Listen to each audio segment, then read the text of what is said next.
ញាក់ពីគេងអារម្មណ៍វិលវល់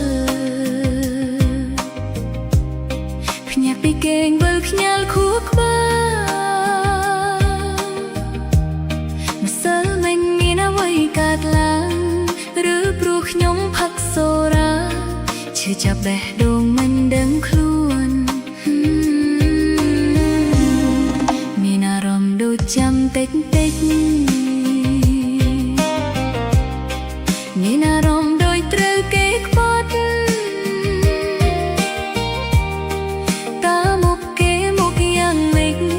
ធ្វើភាំងឬភ្លេចប្រាកដ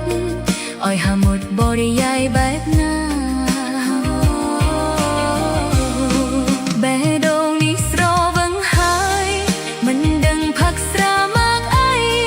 ស្រវឹងទាំងព្រឹកទាំងថ្ងៃសូមបីได้ចាប់អ្វីរបូតវាលោតថប់ធំម្ដង